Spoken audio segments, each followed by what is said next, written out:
You're probably asking yourself why you ended up here, or why you see my ugly face. I mean, I told you, relax, son. You're just on the second episode of Free the Fucking Youth. Here's a quick note. If you my chips as fran, my as boiled, get out of the fucking system, so break free, and say fuck these people, let's all free the fucking youth. Hi everybody. It's fine. It's fine. Don't cut it. It's fine. It's fine.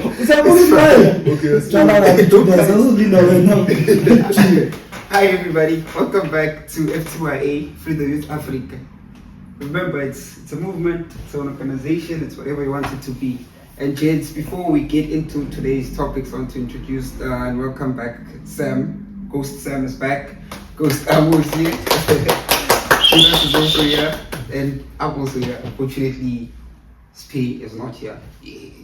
But yeah, today's topics, Bafetu, we are going more into in-depth conversations. But before we spearhead into anything, I want us to first get a grasp and little understanding of what politics is.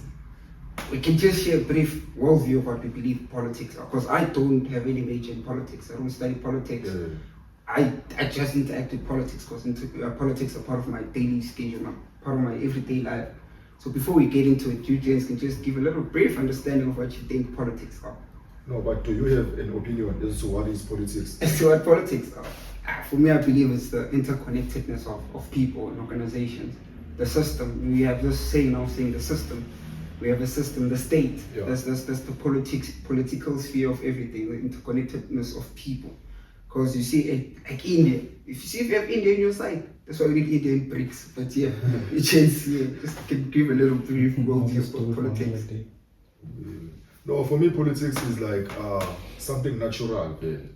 We are born like politically by nature, and then these systems, these parliaments, your capitalism, your communism, and the parliament, the monarchies, all these are systems that we create in order to facilitate our politics.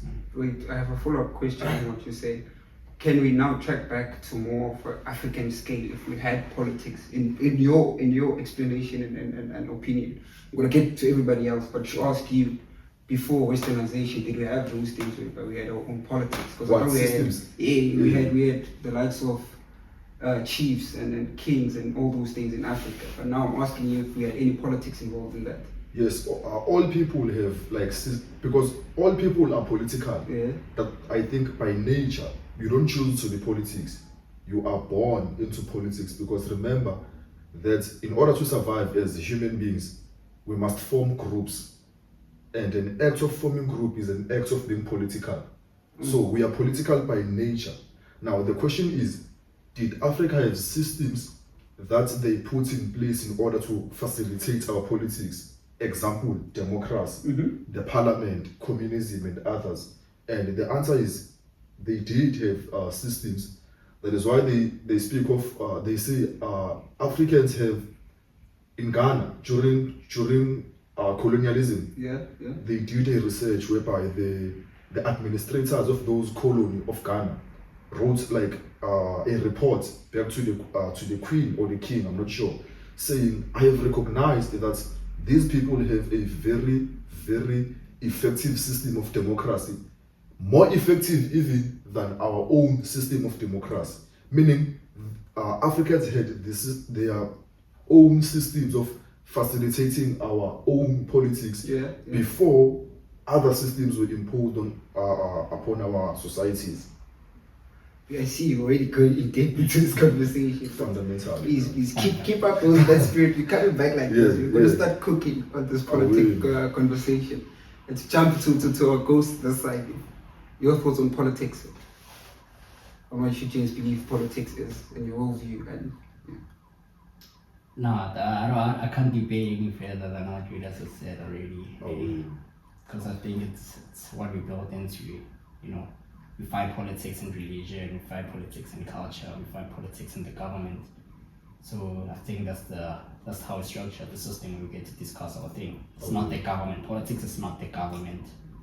It's just a platform to not just express but also to address certain issues.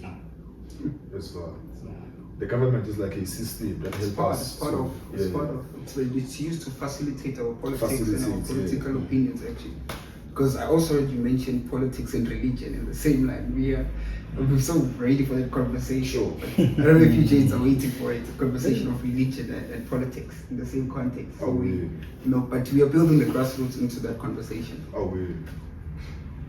Hey, my face. I mean, I told you guys today I'm not gonna be involved that much. Yeah? But I think you guys can kind of touch on not really define it, but you've touched on the importance of what constructs politics as a whole, in a sense that I'm not going to give an Oxford dictionary description of what politics are, but politics are involved in everything that we do. Again, as you said, it's a way of governing people and organizing them. But the one thing that the one notion that we tend to believe is the fact that we believe I have a choice of not being involved in politics. I don't want to be in politics. You associate them with political parties. Yeah. I think that's the one mistake that people usually do is the minute we mention politics, you think of the likes of the ANC, the EFF, the DAs and whatnot, not knowing that politics are involved in almost everything that you do, whether you like it or not. From the food that you eat, to the clothes that you wear, to the gatherings of the societies and how they organize around you, to the pants that you wear. The fact that boys are supposed to wear pants and girls are supposed to wear skirts, those are politics.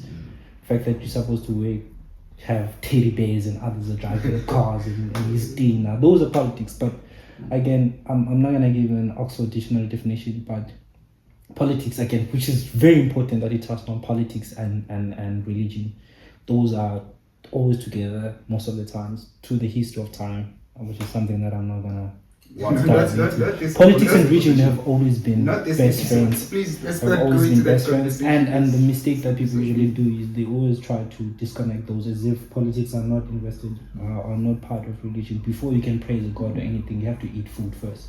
That involve politics. Before you go to church, you have to wear clothes and do all these things that involve politics. So they're all part of that. They're interconnected. But again, that's all I can say about it. Before you could use your wife as same name, get into But the conversation of politics and religion, I don't, not this episode. I want us to dedicate the whole segment of. No, but I don't think like I don't think that the connecting politics and religion is such a controversial thing. Is it? I doubt. No, it's not. I don't know why people take it as Yeah, if it is not. I think later this month there's a protest. I saw my father posted, because my father's a pastor, but he posted it of priests going to protest now that Sure. political parties are now getting involved in churches and creating systems in churches. So now there's going to be a whole They've protest. always been part of it in the first Nation- place unless they don't know history. National shutdown of something. I'll share to the group and we all see it. Because I'm not saying it's not supposed to be that way.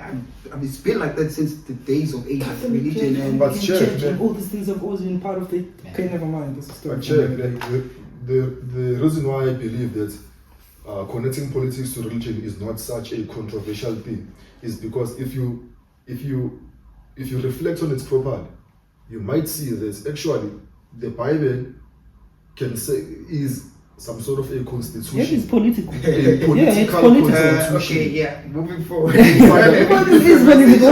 it tells you I am not disputing anything. All I'm saying is not today, not the time. Today, you guys are right. I have my own opinions on the Bible and religion and politics, but not today. Today we are still building the framework. Today we're talking on politics, solely politics of, especially now that Sam mentioned them, our leaders, who we entrusted with our politics, our political parties, that it led us to losing hope in them now. We disconnect not just with political parties, we disconnect with politics overall. And I saw in one of your books you also mentioned the myth of black leadership, whereby we're always blaming our political parties and all those things. Today I want us to go into that conversation of how we feel about that. Because as the youth, it's not that there isn't youth politics. You have your ANC Youth League. I'm sure there is a youth league. There's a youth league for all of them. Yeah, there's a youth league for all of them, but we don't interact with them. Yeah. We don't interact with them. We don't take part in them, but we are screaming politics. I'm not saying we should take part in them, but I want us not to lead people astray to say we are saying that political parties is the way, whatever. But we need to formulate a way of us as the youth in engaging with politics in a manner that is appropriate for us, unlike the NYDA broadcasting unemployment in the news. But yeah. Story As for if we another still day. watch the news. As if we still watch Watches the news, bro. nowadays. But yeah, just, I mean, we just can share your light on it and then we move from there. What's on the myth of black But leadership? yeah, black leadership. 'Cause- Political leadership. Yes. Yeah. Because okay, like good that you corrected me on black leadership and political leadership, but we have put them in the same light. 'Cause Yeah. it's our own people who In are South leading us, Africa. and In South they Africa. are the ones leading us astray. Sure. But for me, I feel like the myth of black leadership is like something that we must ask more questions about black leadership or leadership generally, because to say black leadership is like saying the ANC is for black people. Yeah. And that's a mistake we commit as South Africans. We assume that whenever the leaders address us, we assume that they speak to black people. But no, they address South Africans. Can I attach Blacks, a white to that statement? Sure. As soon as sorry to cut you Blacks, whites, colored, Indian, Chinese, everyone who has a who South is a African registered. citizen. Exactly. So Ramaphosa is not addressing black people. Africans, Malema even is not addressing black people, even though as a part of his like propaganda strategy, he may pretend as if though he's addressing us. yeah. But according to the laws upon which they operate, it is unlawful for them to address blacks as an ethnic group because they are South African politicians. So whenever they speak, they address South Africans, all of us. I was hoping you'd go further with that example where you said ANC is not addressing. I wanted to hear what you had to say about the DA. Yeah. Who is the DA addressing? But Yeah. that South is- Africans. South South African. Africans, yeah. Africa. But you know the notion that Which- we have is that DA is addressing Whites. yes, Yeah, you know, because I think I'm not fully versed on the history of DA. I think on our last episode, Sam had explained the evolution of DA, Sure. of which was Oh, from the National Party. yeah, from the National Party, of which was part of. Actually, can you He please say was the the, what do you mean? He was the perpetrator of the apartheid regime. He wasn't part of it. It was the one that was It was leading the. the Yeah. architecture. Yeah. What do you mean? Because you see, with such political parties, especially in SA, we still have systems whereby even today, still stuff that comes from or rooted in the apartheid regime, of which is also going to lead us into our next conversation, Yeah. which might sound now a little very vague until we go into it. The war that's happening currently in Palestine Yeah. with Israel doing all the things that it's doing currently. But before we go into that, I want us to first shine a light on a South African context based off our history of apartheid and how far we've come and how the policies are still the same. The policies which, you know, not all of them, but some of them are still. Like, for example, I think in COVID time, I heard that most of the systems that were put in place were part of the systems that were used during apartheid time. You know, such as your lockdown, using the army against your own people. I know we might have different opinions to this, which, you know, it was a good thing, saving people from being in the streets so they don't fall sick. But yeah, before I start God blaming is too in the much, eye and of the losing beholder, my my head. friend. Before I start losing my head, you just said, yeah, we need to start talking now. For me, I don't know, man. I don't know if you were done explaining the difference between Or the myth of the leadership. Yes. Oh yeah, I was still like. I don't know if you were done. No, with that. but I'll continue and then I'll But try and for build me, on top of I would say there's we lacking role models. I think the definition of what a role model is to a black child is far-fetched right now. It's more of a myth, if I can put it like that. It's if you're not the only time or epoch you can look back is to say it's the times of Abu Mandela, Abu Nkwame, Nanan. Those are the kind of guys that you can always look back to and say, okay, these are the guys I can depict as my role models. In the sense that if only your role models are in the sphere of politics. Because the mistake we usually make is thinking that leadership is only in that field. Leadership Politics, is almost yeah. everywhere. It's not only just in leadership. Yeah. So when we say we lack black leadership, I don't really agree with that in the sense that it's in terms of politics we don't have it. You can, especially in Africa, I don't know if Burkina Faso. Okay, that's a story for another day. But if you look at the sphere of politics and everywhere from whatever African country, I believe personally, we don't necessarily have that crop of leaders anymore. Those standstill guys who believe in what they say and they stick to it no matter what. You don't see them changing different political parties for the sake of not being listened to. You don't see them saying this today and then tomorrow saying that I stand with this person and the other saying to that. You don't see that. But then if you look at it in other spheres, such as your music, your movies, black people have always been associated with entertainment. If you look at tradition, we have had different hierarchies in the villages where good is not spawned. Anything that we have to do as a village always has to be reported to that person, and he will make the decision in place, obviously, of there's a king or not. And then if it's a matter that is above his status, you can always take it for instance someone. There's always been leadership in other spheres except for politics. But the only mistake we usually take is that, for instance, in politics, we usually elect a party, and then the party decides who the president is going to be. It's a voting system. It's democracy. And obviously, most of the times, even if the ANC wins the elections at that time, whoever is the president of the ANC is almost likely to be the president of the country. It's always been like that. Obviously, it differs now if there's a GNU involved, in a sense that obviously there's different political parties, and then they have to come together and elect one leader, which is a different aspect. But in terms of black leadership, we've always had black leaderships, except in the sphere of politics. That's what I think. In politics, we don't. The last time we had was in the epoch of Mandela and all these other guys. Because I to add on what you say, I always view when I look at Africa and look at SA, I think we have roughly the strongest economy in Africa. Okay. And politics as well. When it comes to politics, I think political inclination, we are also like people that the world are looking at. We have democracy. We are, rainbow nation. We are the symbol of peace, the symbol of rainbow nation and equality, which now leads to our next conversation of democracy, of the GNU as well. Because now democracy is asking a lot now, bro. It's asking a lot. Democracy? What do you mean democracy is asking a lot? Democracy is asking a lot now. We're at a scale whereby we have to include everybody now in order to get to that, because we don't know how to measure inclusivity, what inclusivity is. Everything now is inclusive. We need to do everything, not in terms of race, gender, but there are certain demographics in everything. Even with age now, the youth want to be part of the policies and I want to be part of the system. We want to be taken serious. It's hindsight that we want to also be listened to, listen to the kids. And we're at that time now, we're at the point. But now, democracy is still keeping in the old horses that we cannot teach new tricks. We cannot, because obviously if I go into, let's say, parliament gate now, I start yapping, I might be saying something valid, but nobody's going to listen to me, bro.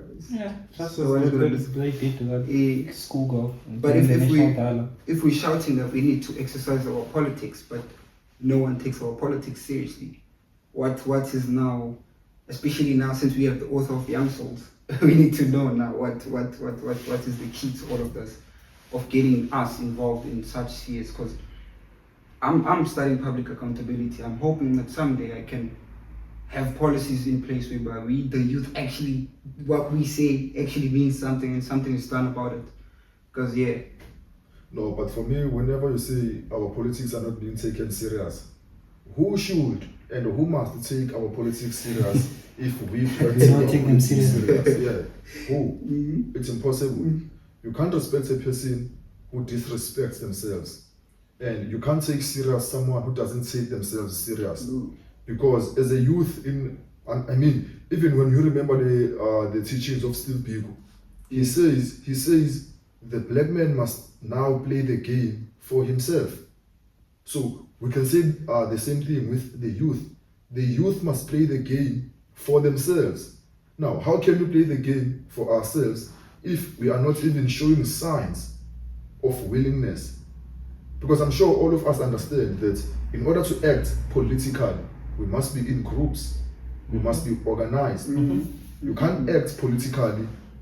I can't act by myself and say, different fragments, yes. yeah, I'm autonomous, I'll just act. How? Because remember, politics is a game played by groups. And so the question is, as the youth, are we really serious about being taken serious as a political unit? If yes, then we must act as though we are serious by taking ourselves serious.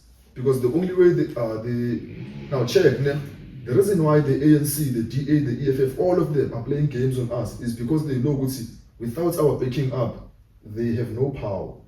Because there's too many of us than everyone else. There's many young people across the scale. Now, their war is to control our vote, is to control our thinking. That is why now they all want to separate us amongst their political parties. The question is, why can't we control our vote? Why can't we influence our own thinking? Why can't we be the players that are responsible for leading our politics? It is doable, bruh. It is doable, only if, obviously, we are willing.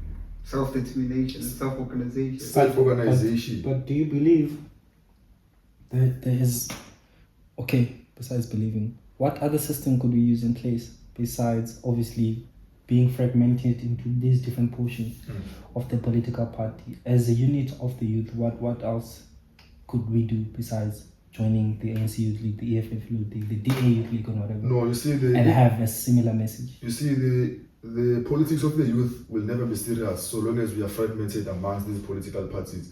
Because when you become a member of the ANC, you are no longer fighting for the politics of the youth. You are now fighting for the politics of the ANC. I am fighting for the EFF. He's fighting for the DA. She's fighting for that party. The question is now, how can we serve our politics if we are fighting for the politics according to the political parties? That's why the youth, if you remember Tupac, he said, we must pay no allegiance to no single political party. We must not be loyal to no single flag, but our interests. Meaning, we can vote for the DA, we can vote for the EFF, so long as it is willing to respect and serve our interests. We don't care about whether it's racism or whatnot. We don't care about those things. We only care about our interests. If we see what as a DA, you have 1, 2, and 3 in your agenda that is promising to serve our interests, well, guess what? We will give you this opportunity for this term. So meritocracy, basically. That's it. Because politics is about interests. That's our mistake. We think politics is about emotions and feelings. About interest, bruh. You see, if your enemy is willing to serve your interests, you will work with your enemy. If your friend is willing to betray your interest, they become your enemy. That is why even this thing I like to say, in order to understand politics, you must study drug dealers. Perfect. Wow. That's the only hey. The next thing you're gonna say, I'm gonna study Hitler after that. No, drug dealers. Don't do that. Hey. Drug dealers. Because why? If you look at, can you imagine Pablo Escobar, bruh? Pablo, Tony Montana, come on, Tony Montana. Going around feeling sorry for people. Can you imagine that thing? Pablo feeling sorry for your miserableness. No, bruh. The reason why I asked you this question about these youth political parties and whatsoever, the one thing I realize is that they usually idolize their leaders of their political parties. If you have noticed, almost everyone, whoever is leading the EFF, I'm telling you, if they look up to Malema, they believe in him. As I said, nothing is wrong with that. That's fascism. Which is exactly same thing with the ANC. Whoever is in the youth league or leading the youth league, they believe so much into the president because that's the face of the ANC. Now, which means that now, even the youth, whether they like it or not, the message of the youth league will exactly be the same as the big political parties. Which means that the crop of the politicians that are coming up in South Africa is no one we can. It's the same thing. So if that's the case, then who do we rely to? That is what I'm saying. We must never pay loyalty to anyone, to any politicians, to any political party, to any flag, nothing but only our interests. We must respect and love nothing but our interests. Do we have an interest? Employment, education, and crime and these GBV things. I mean, gender-based violence struggles. Those are the things we must be loyal to. Full stop. If we see which this party is willing to serve at least employment, then for this term we support this part. If we see which no man, this person is failing us, you know what? We cancel you. We're done. We support the because Pelamanje, if we can be able to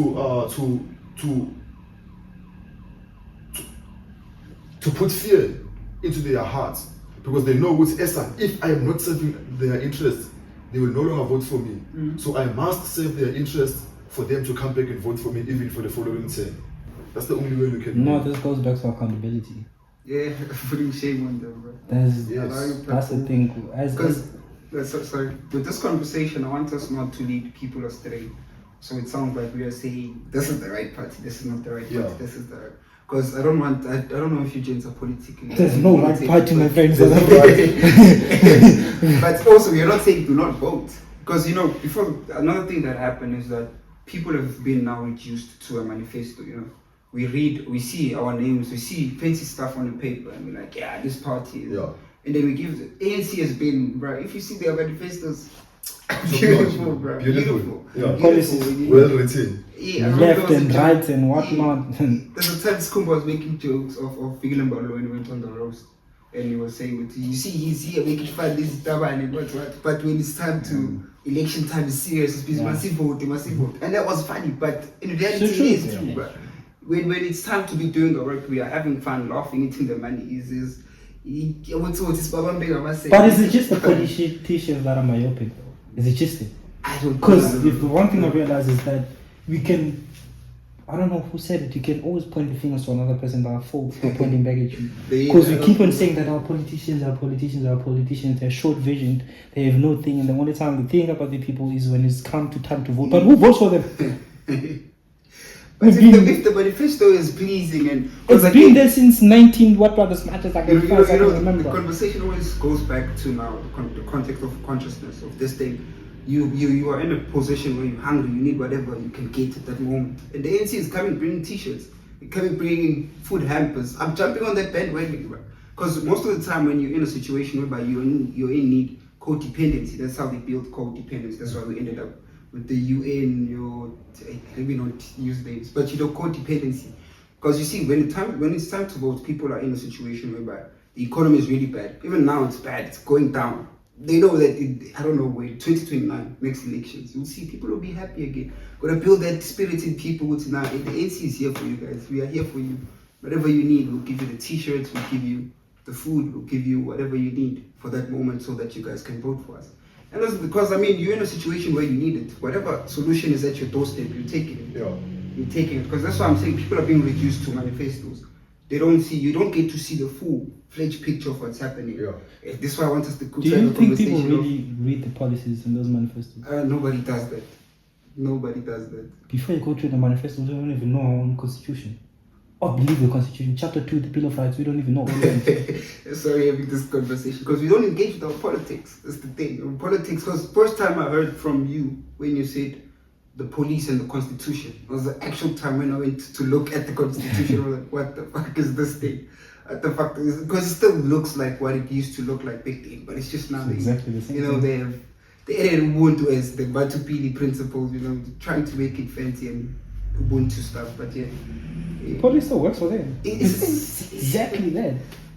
It still works. But speaking of policies, Jensen, I always had this notion that we can change policies as much as we want, vote them in, vote them out.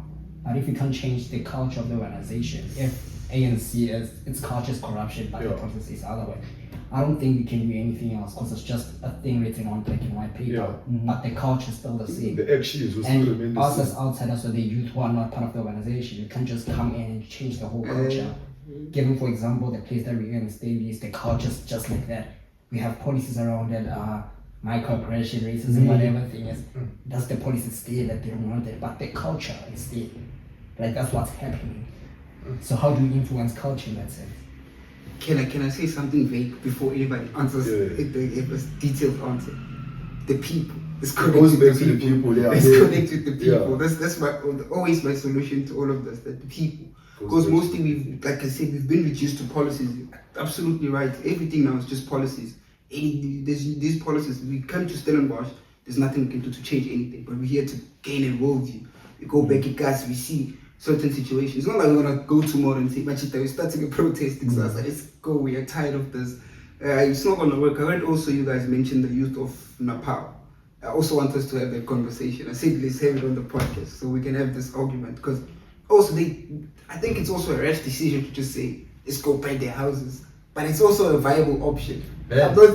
I'm not saying burn anybody's house. I'm not saying burn anybody's house, but you know when the youth of Nepal, apparently they went out and started burning stuff and doing all those things, but they don't know that there are policies against that. There are policies which allow you to exercise your right as when you're angry, to show your aggression. But there are also policies that limit you, which you can do this and that. That's why in our context, if tomorrow you say we are going to burn stuff up, I'm telling you, the soldiers will be here in the next 2 days. That's what I'm saying. You can't tell the people of Soweto this is the right way to protest. Where's the culture there to ban stereotypes or whatever? Yeah. That's what's happening then. That's been happening for years. It's been But the the same. people says otherwise, that you have to register to strike. You must ask You have your permission. trade unions, Yeah, the tra- you have your trade unions, you need to go through the right channels to exercise it. I mean, nowadays we have petitions. I mean, I've seen the work. I don't know what you just think about petitions. I've seen the work. I mean, they have some sort of influence to say, we are trying. Especially from what happened recently about the trade thing. Yeah. Don't you think we should have done something more than just a petition? Just to ask vaguely again, don't you think we should have the credit act that was put in place? We all signed the petition. The petition won. It was voted in our favor. What could we have done better though? That's the question, because I know there's policies will limit us to doing it. But now if we are saying that our sign of showing activism is a petition, I mean the government is still gonna fuck us up. And every time we wanna keep signing petitions until we get to the bottom of the food chain and we're like, yeah, we are tired now. Well, who's it? We want to fight for what hours. I don't know what you guys think about that. On that one, I don't have an opinion. On I that one. have a question. Sorry, Julius. I have a question. How do you reach, supposedly, as a young people right now? I just want to correct one thing, right? Which is one of the mistakes that the NYDA obviously did and stuff, and trying to reach the youth. How do you do that in South Africa currently? Who? Well, I mean, we have TikToks, your influencers, you have your YouTube. That's what you're trying. Yeah. But you have all those things. You have your platforms whereby you can reach the youth. But now you cannot come to the youth and tell them how things are. Saying you cannot just say things are like this, because everybody, when I say something to you, you're not hearing it. I say to you, we need to start voting. Okay, I'll vote next year. But you know, you start voting blindly, just voting and all these things. We need to find a way whereby we're using the creative space, because that's one thing we still have as part of the FTYA. We aim to protect our creativeness, because that's the only thing that I feel they cannot take away from us. You know, the likes of music, the likes of art, we need to communicate through such things. The art of writing, we have Judas, who's a great writer. The art of rapping, KG Scott is a rapper, but yeah, the art of all these things, we can use that to get to the youth, because we have, the news, bro. Who the fuck watches the youth? They put us on the news and expect us to watch the news, bro. DSTV is expensive, but you know they are doing it because it's part of the policy. They have to do it. We have to have a meeting with the Newsroom Africa to address the youth about unemployment, but they know that no one is watching. I mean, So when do we accept that the culture is evolving? it's Because especially now that no one is watching the news. even a group Because culture if they is stick to the same polities and have to address, since 80s, the political parties have used to come and sit in front of the news reporters and do all these nonsense. The young people and this generation, the one going forward, are not going to sit in front of the TV to listen to the president. Yet we say and claim to want to be part of the politics. But if the way things are done traditionally in the political sphere is that, and we are not in those rooms, what gives you the certainty that there are decisions that are being made behind your back or your back that you don't know of? what? Because clearly they can decide whatever they want and say the youth want this, but there's no one who's young who's in that Who space. actually wants those? So my question is now: do we go back to Lembo and try to fix ourselves into that tradition of trying to get the necessary information from the political parties or political sphere in this instance, or they should come to us, that is to our platform, and address That's this a great issue? question. That's a great. I have an answer really by. You see what you say is where the government comes in facilitating our politics, because we cannot just keep on blaming them and saying they're putting stuff on the news, but we also not trying to reach the stuff. But that's where it comes in now in the context of SA, where our next conversation is going, our history, whereby we have so much high unemployment, not because there isn't just enough jobs, but also we are being marginalized as a demographic. Good to hear. You guys, we start the race from, there's this thing I like saying, that we start the race from way back, while everybody, our counterparts, start the race from the starting line. We start the race from slavery, racism, apartheid, all these things. That's where we start the race. So that's where the government comes in now, because now they, remember there was a major shift from the apartheid regime. I'm not just 23 years, guys, I'm not that old. I know a few things about apartheid, that it switched, they include, okay, they're including us in all of this. They're bringing now this democracy.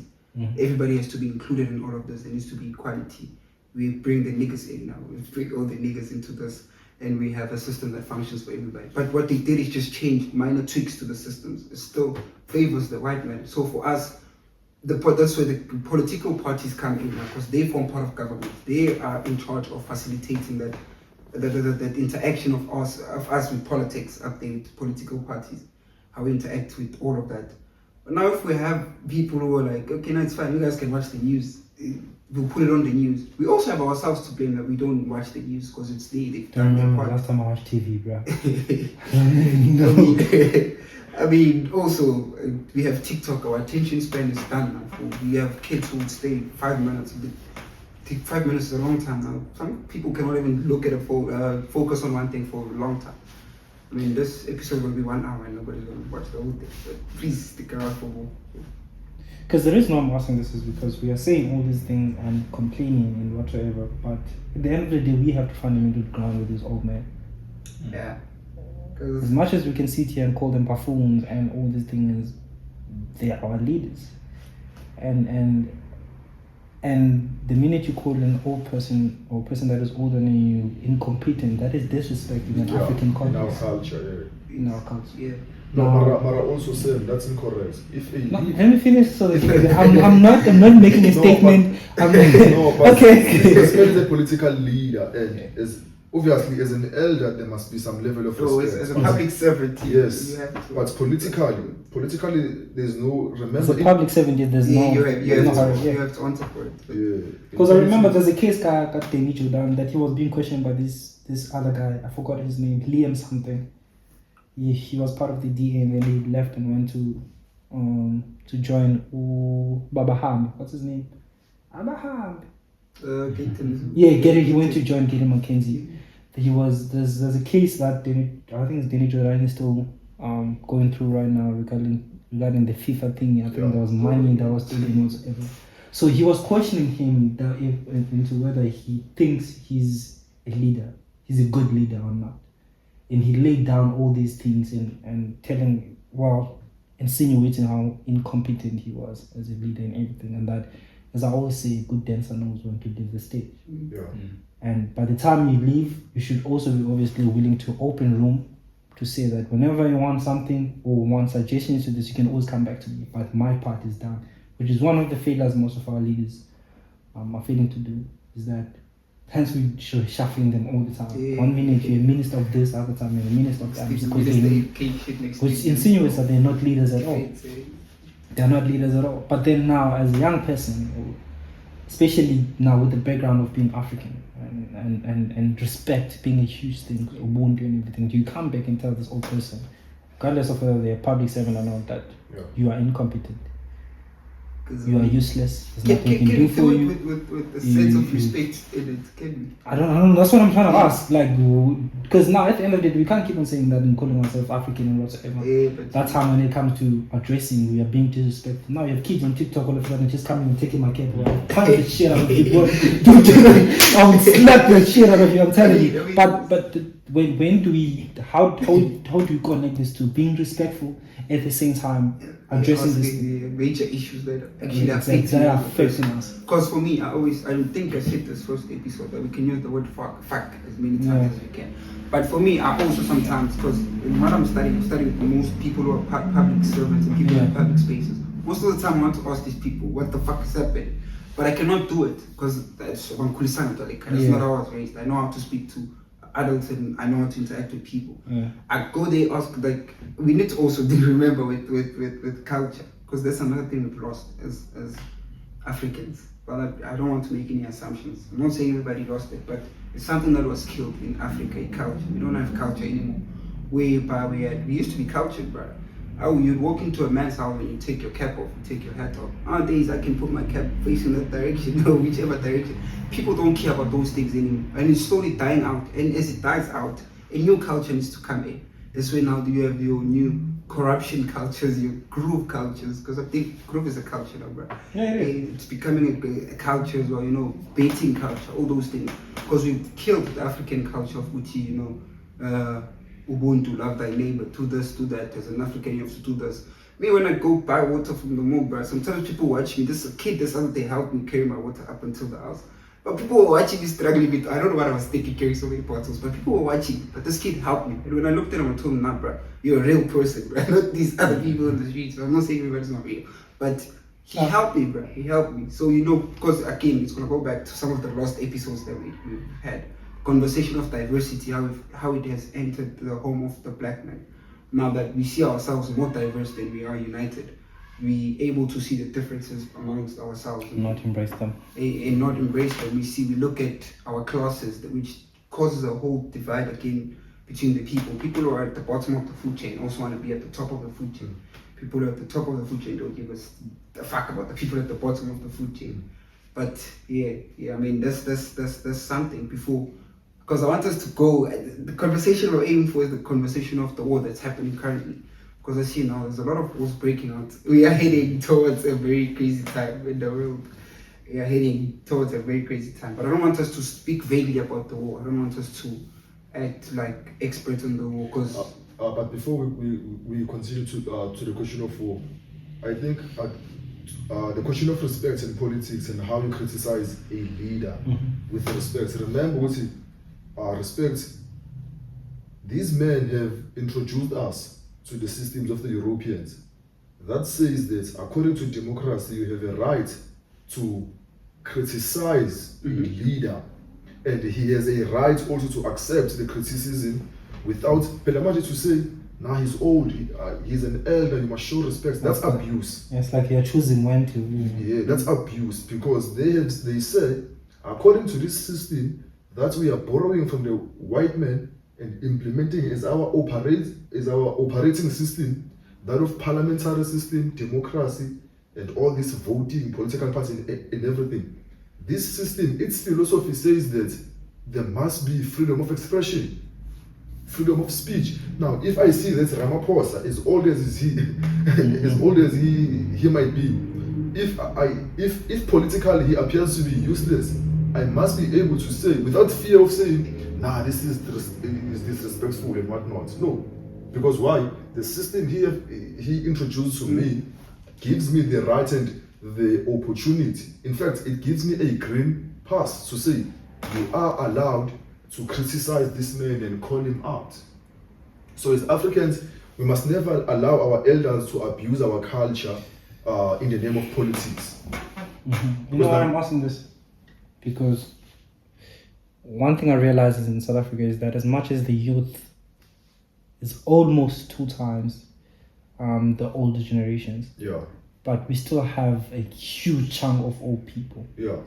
And the minute they felt that this culture is engraved in us, whether you like it or not, the minute you say something that sounds disrespectful, regardless of whether it's the right thing to say or not, old people most of the times, in politics, it doesn't matter whether it's politics or even a general South African, even a commoner, they will not listen to you.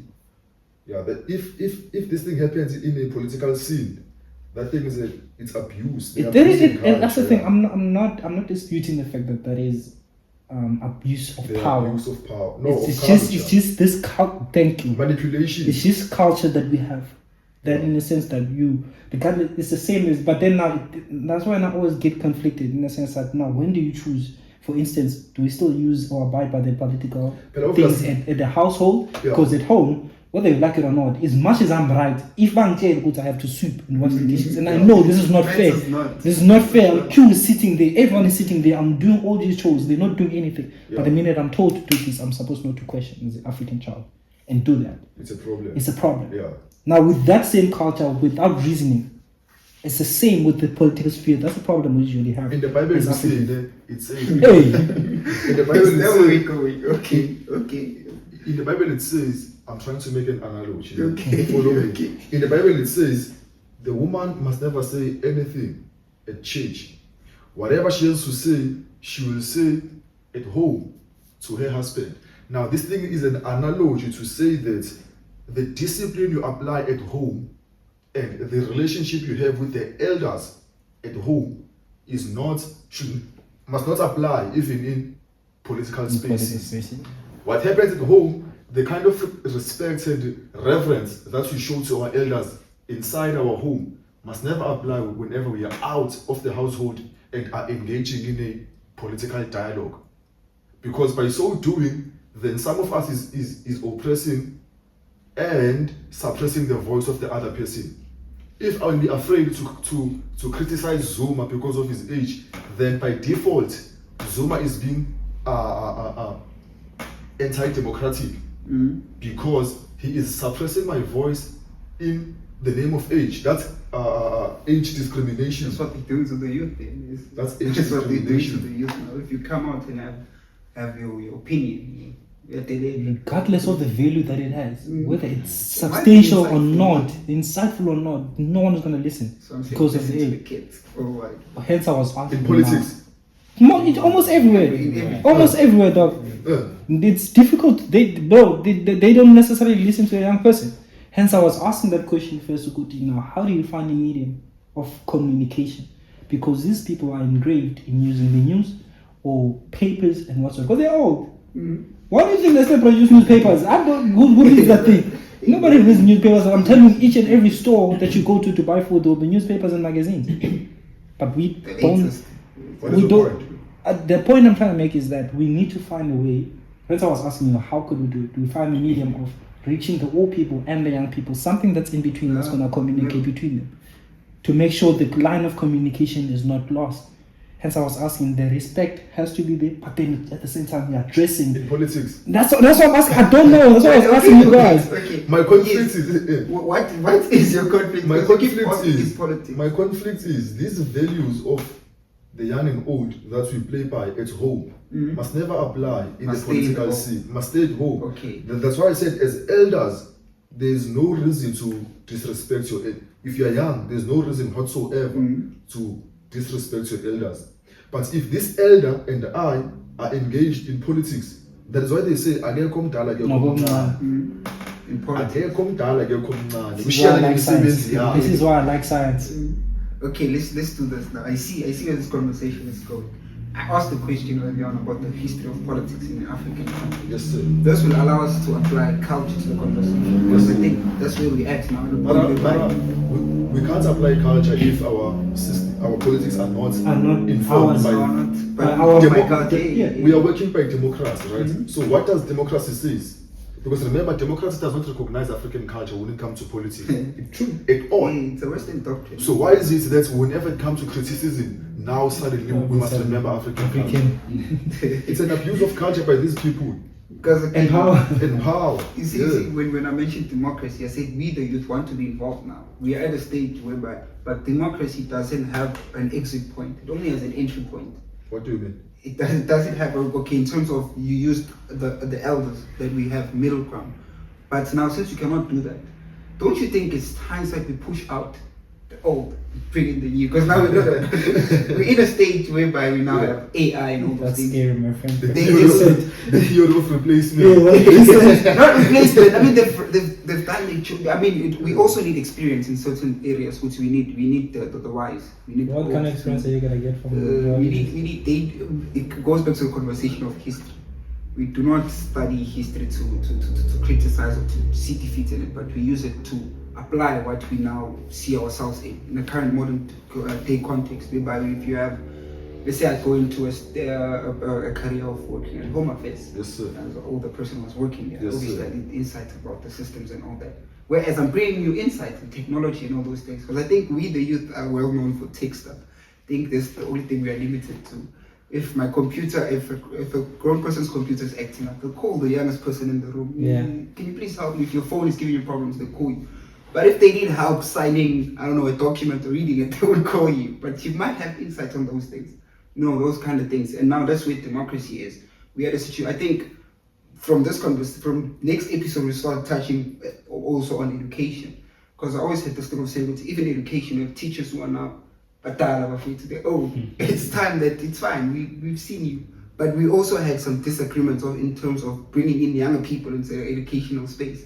Of course, Which always goes back to the middle ground. I've just mentioned. But the real enemy to our progress. Who is it? The real enemy to our System. progress is not the system. Yes, the system, yeah, It's the part of- system to it's some part of- point. But the real enemy in terms of like our personal growth and the relationship, the kind of relationship we are building as a society.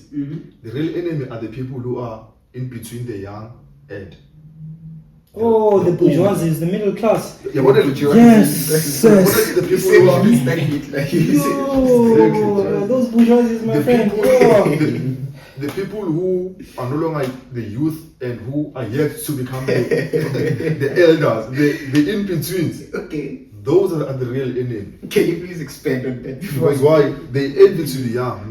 Number one, they envy to the young because they assume, for example,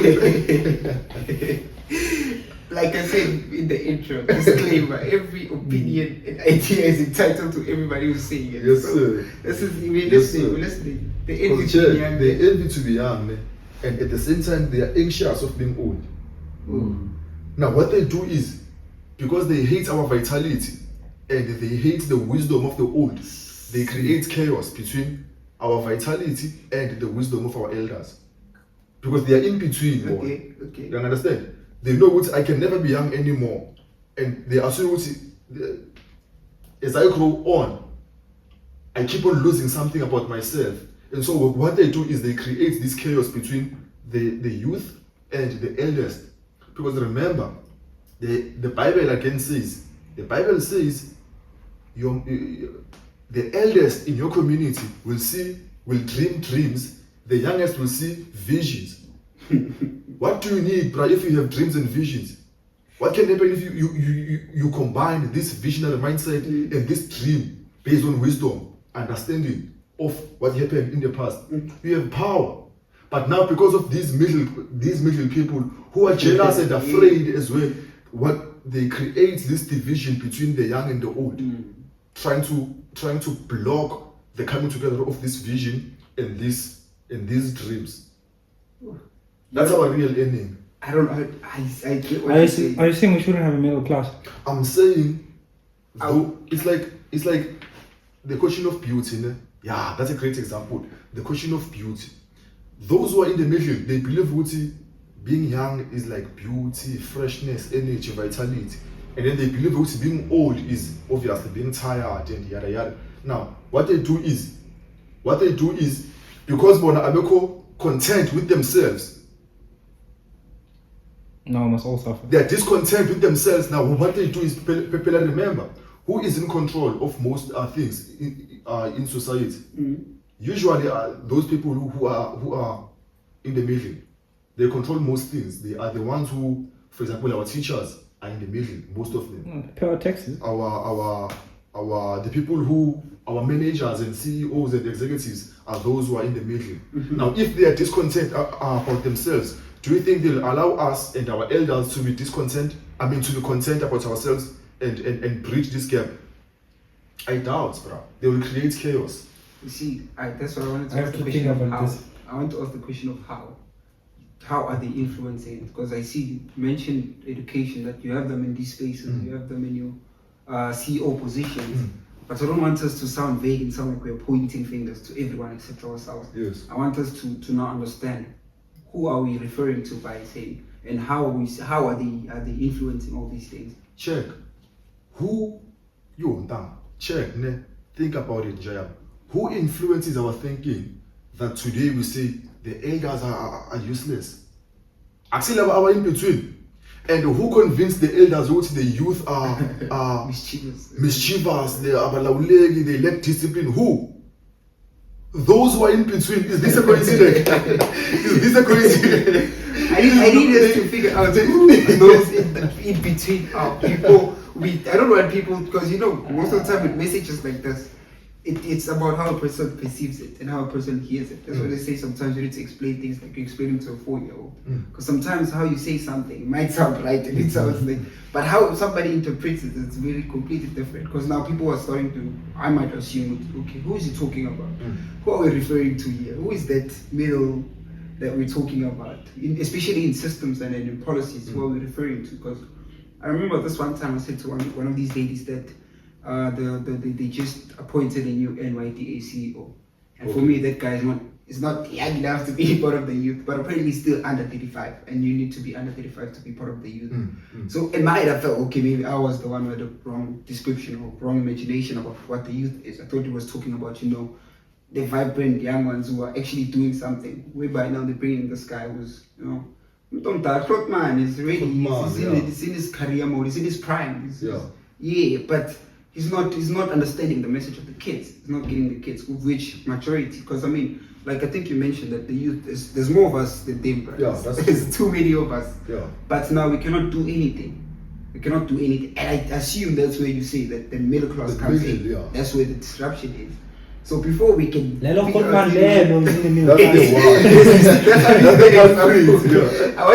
know in terms of systems, who are we referring to? Because I think most of the time, because as when I reflect on most of the episodes we've been shooting, we're always blaming systems, and we found a way of breaking down what the system is. We broke down the state into pieces, and we'll do that in other episodes as well. But now in the context of now saying that the middle class, and now we say, because I heard that we don't have the middle class now anymore. In fact, but now you're using a different context. You're speaking of the context. I want to know who are we referring to in this context? In terms of the youth, our enemies, our real enemies, the ones who are in between youth and old age.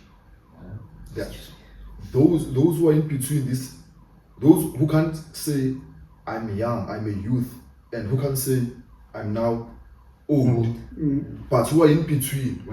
That's not descriptive enough, my friend. I don't know. These people are, because remember, whenever we remember our past, we come to see that during the young people were the one who were going out to fight. The elders were the one who were strategizing, giving us wisdom and orders and say, you shall do 1, 2, and 3 and avoid doing 1, 2, and 3. Now, what caused this breach between the young people who used to go out and act and the elders who used to strategize and think and give us the orders? What happened? Someone who was in between the two saw this two is a threat to my work. Because remember, think of it in the light of economics. Who is the greatest enemy of the poor people? Between the richest person or the middle person? The middle class, bro. Yes, the middle class. So even in this case of the youth and the elders, the middle class is the greatest enemy. Because imagine we have the youth, check, we've been talking for at least an hour now. 30 minutes, an hour, attacking the elders. But where does this idea that our elders are wrong and always should be blamed, where does this idea comes from? Because nothing comes from nowhere. There must be an influence. Inspiration for an idea. And if you observe, this influencer is someone who is in between, who is in the middle of youth and old age. I heard that we shouldn't study Hitler because he started the same observations actually that the middleman is where the problem starts. The middleman. The middleman. But now that's you see, it's very descriptive. Which and is, you're which running is- away from sorry, points. which is why it's difficult for all of us to have the same voice. Yeah. It's gonna be very difficult. So the same Because voice. yes, in a sense that if we were to protest, for instance, I'm not saying that burning whatever is Yeah. fine, but the very first people who are gonna say if you are supposed to go to work tomorrow, and then the young people who are saying no, we are all protesting. The first person who's gonna fire you is person from that middle class. Yeah. And say that you were supposed to be at work at this time. Yeah, you're come going on, to do wait, this, this, and that, yeah. Competent way. Regardless of the class that you have. It's the same thing with these unions that they have with work. It's usually led by these middle class people. These middle class people, Exactly. yes. And everyone else has to report to them all the time and then decipher and decide which comment or complaint is gonna go up there. So I don't know if I agree with it, but I see what you're saying. But also, if you check it from this another perspective, that is, if you go out in our society and see who are the most neglected in our society, is it not the It's a male child. is it not the youth and the elders? It is in terms of his. What do you mean neglected in terms of what? In terms of like we are cast offs. We have been cast aside in our society. As if though we are treated as though we are insignificant. This So is how true. are the elders casted off? This is true. Even they are worse. The elders, they are deemed they have no value. That is why now we have our old age homes, Old age homes, are yes. saturated with our Yeah. parents. Where does this culture come from, bro? Where you see our elders being thrown away into forgetting wisdom. This is the source of wisdom. Oh, even okay. Now This from is the that so- perspective, I get it because even if you look at Eastern Cape right now, it is a dumping size for kids. Oh, yeah. And it's grannies raising all the kids. You see, It doesn't matter whether you're in Limpopo, Eastern Cape, or whatever. It's the same thing. it's a problem. everywhere. It's a problem, which is very positive. Whenever we look at it in terms of like the to nurture a human being to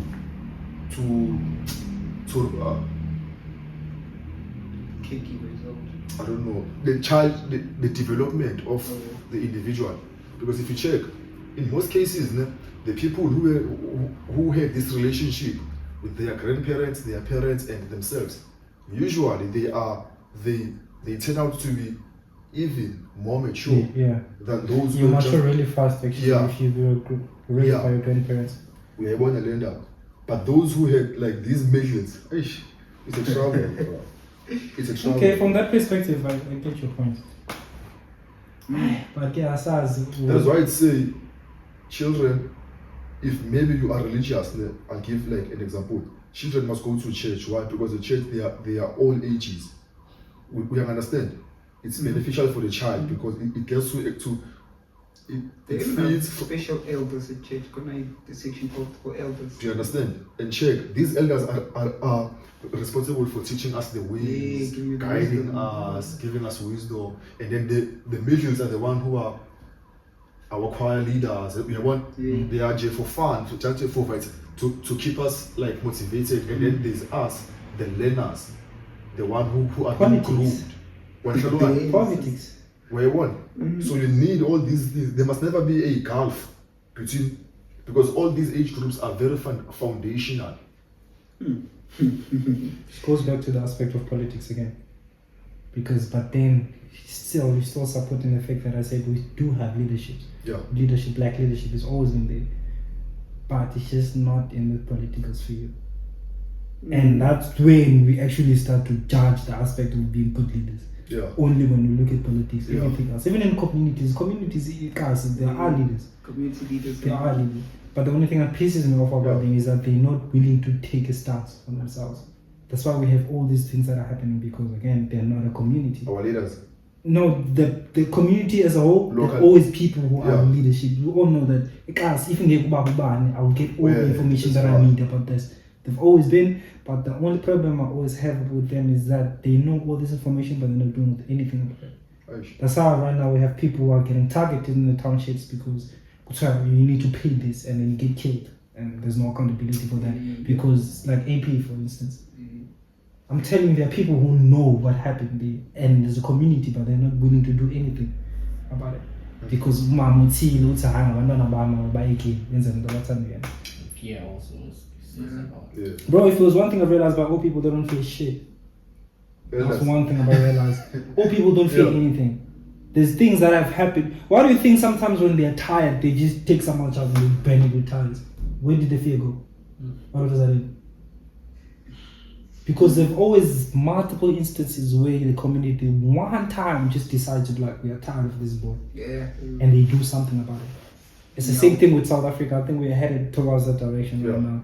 In a sense that we're waiting for that one coup to organize. Just one. And then when Do you we think show... the youth would get involved in that? I wouldn't take us serious to be honest. Which is very cynical if you like reflect on it, bro. Yes. We know how to organize whenever we have to bang someone, but we can't organize when we have to solve our problems. But I know again, you see what you say. If we're being taught to organize in terms of signing a petition, what does that do to our? I don't know what to call it, but that feeling that of activism that you give when something actually happens, you need to actually stand up and do something about it instead of just signing a petition and just being like, yeah, petition is gonna work. Because I mean, we also need some sort of activism that's serious. I don't want to mention any names, but I saw this one time, Greta Thunberg. I don't know if you guys have. Some people always say she's doing fake activism and all those things. I don't know if I say all that, but at least she's taking a step towards something, fighting for something. Yeah. You get your Palestine, Gaza war, which we were supposed to talk about today, but I don't think we're going to go into that in this episode. But if you put that in the context of those things, whereby now the university is being asked to also, there's also a petition, I don't know if you saw it, to get the university to stand in solidarity with Palestinians. And the university, I don't know if they signed it or not, but there's also those kind of petitions whereby you now don't have, let's say the next fees must fall now is a petition. What happens then? How do we now enlighten the spirit within the youth of saying, no guys, we need to stand up and do something? Because you see, with the class that you guys are talking about, the middle one, if it's time to protest, they know where to go. They know, go there, they loot, they take whatever they need, easy. With the youth, I don't think are you ready to start looting? I'm not saying we should start looting. I don't think it's why. I don't think it's like a wise thing to go around protesting. Okay. Yeah. Because if you look, these people create chaos. These people, they create chaos so that you can go and protest and then you come back tired and sleep and then tomorrow you wake up, nothing changes. It's also that act of activism again. Now, okay, we have petition of protest. Now we need a viable solution to all of this. Because I get that we are trying with the podcast, we are trying with what you're doing with your books. Everybody else is trying in their own beat. Tell me, which organization receives more funds between a protest organization or an organization that organizes people around not intelligence, but around reflection and thinking and planning and strategizing our actions?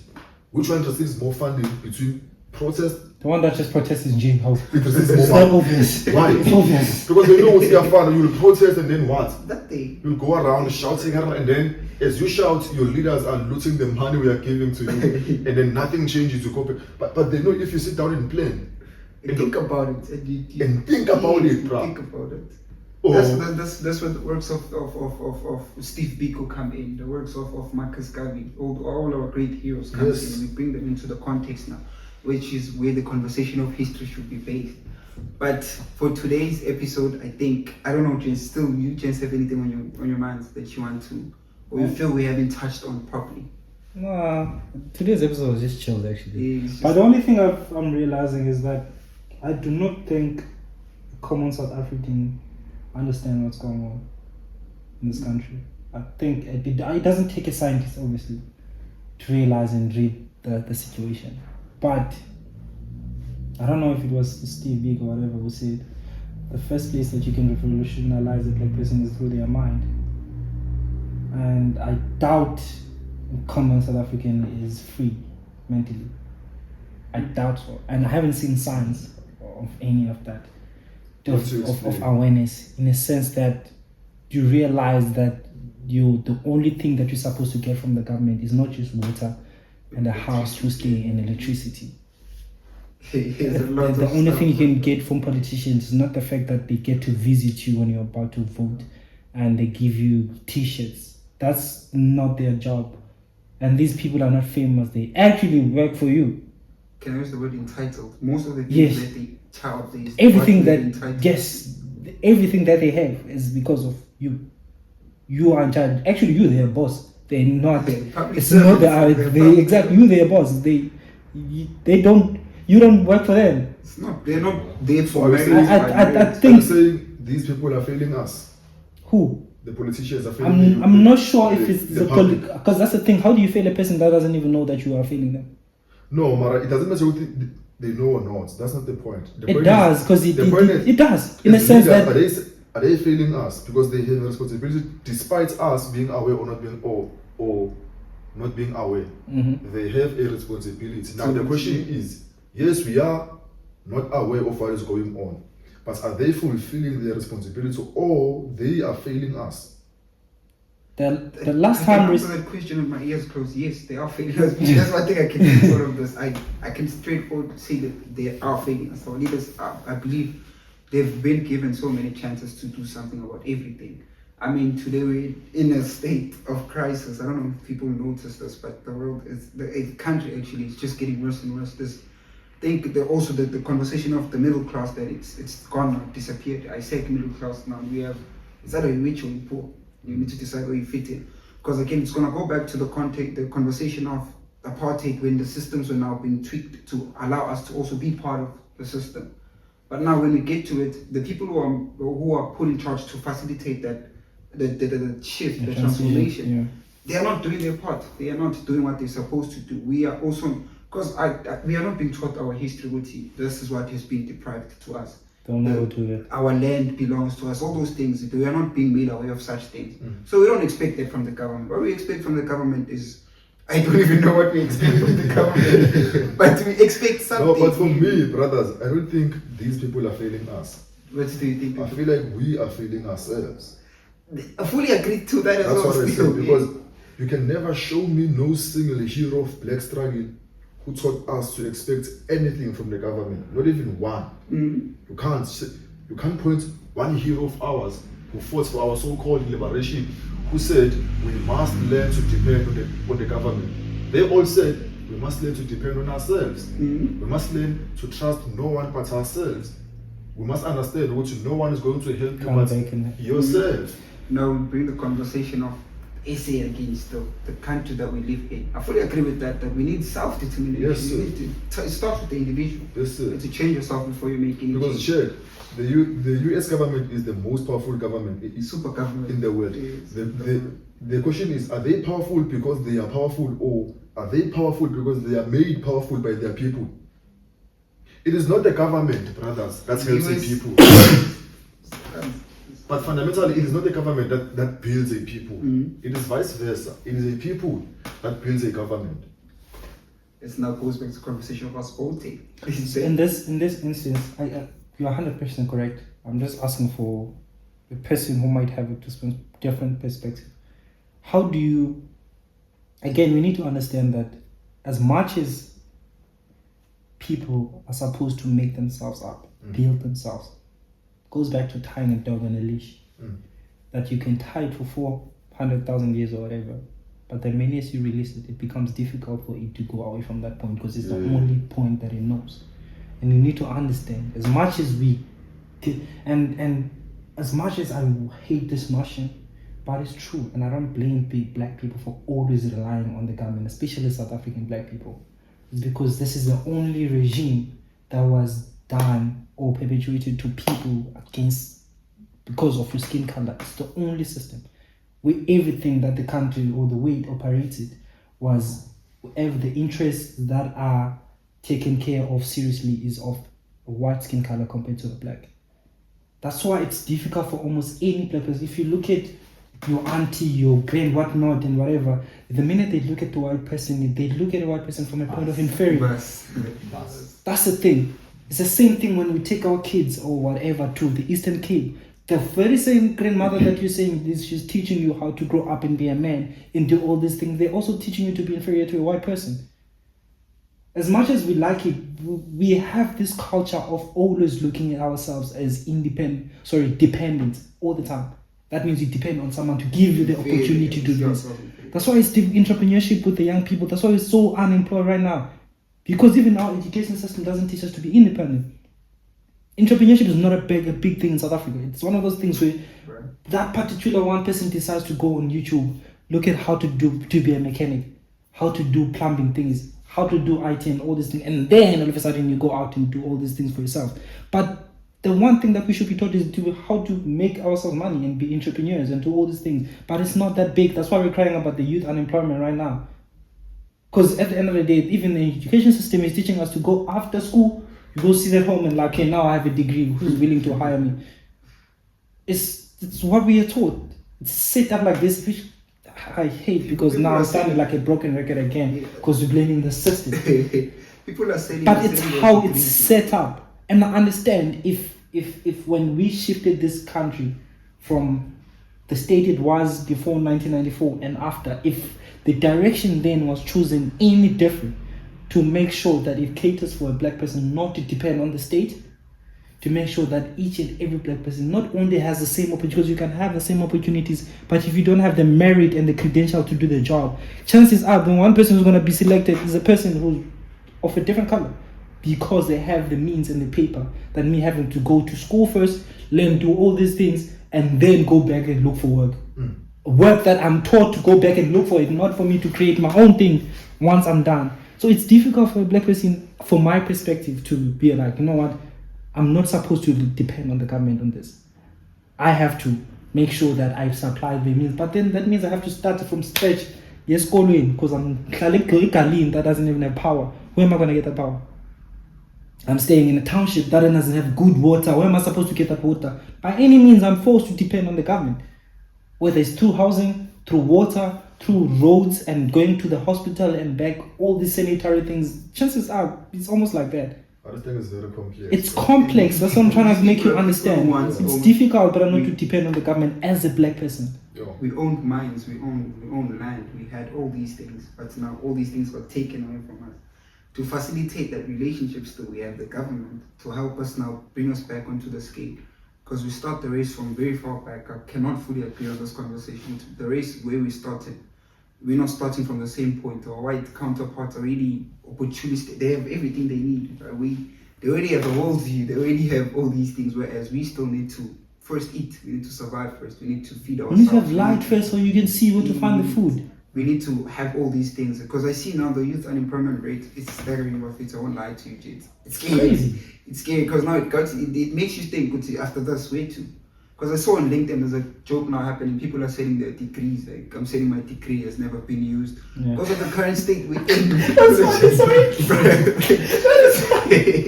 People are selling their degrees on LinkedIn, right? It's so funny.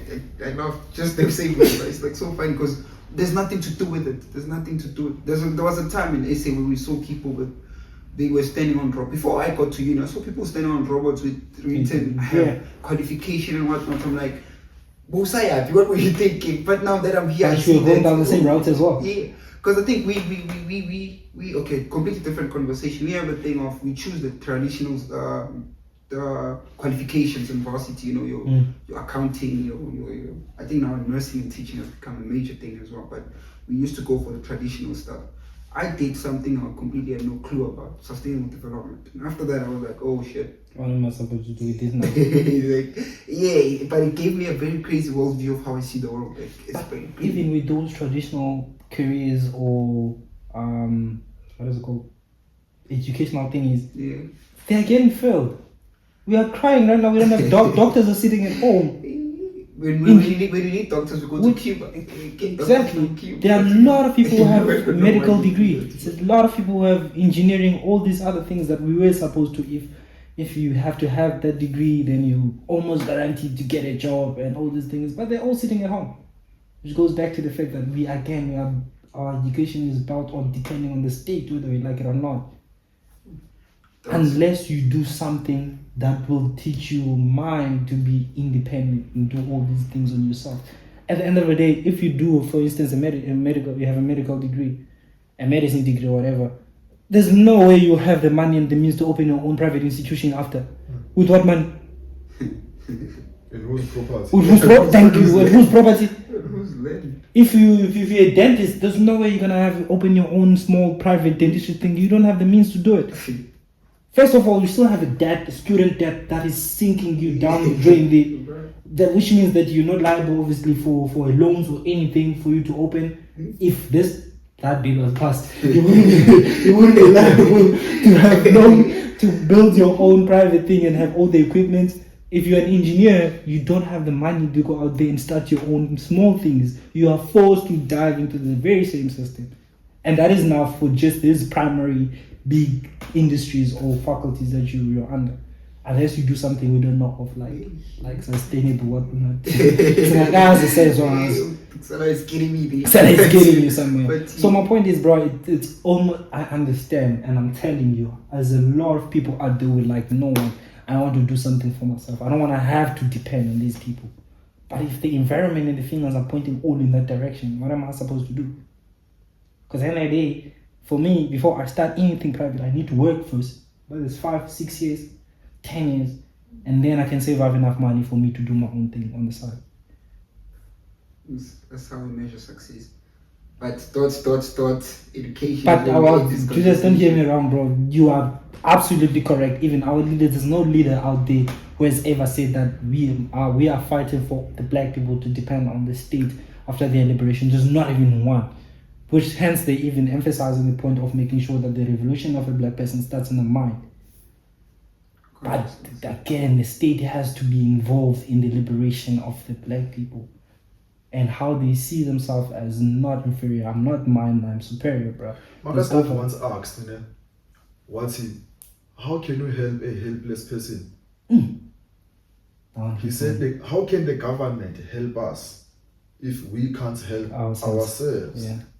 That's the beginning of all things. And if you check, Marcus Garvey, his achievements are no leader of the black people can compare to his achievements. He never received funding from the US government. Nothing. He worked with, you see, the idea that there is no other way but to depend on the government.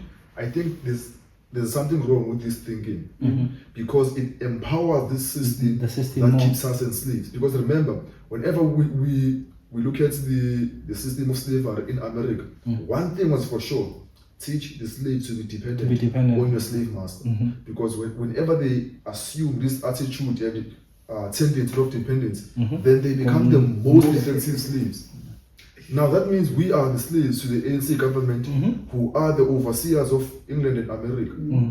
So Marcus Garvey said, why should you depend on the government? Don't you know what the Jews were landless. They had no resources. They were a minority, but the Jews were able to build themselves. Why? Because they understood that without your fellow Jew, you are nothing. That's the very thing you must important remember. point. That's what I was looking for. But everything you said, that one point, without your fellow Jew, you are nothing. You are nothing. Which goes back to bringing the people together. Without your fellow youth members, Unity. you are nothing. Goes back to unity. So before we go so into deep, before I close off, for the next conversation, we need to have this conversation of unity within the youth. Because I see now, even not necessarily the youth, the unity within or amongst black people. Forget black people in general. Forget our parents. Those are done for. You give up.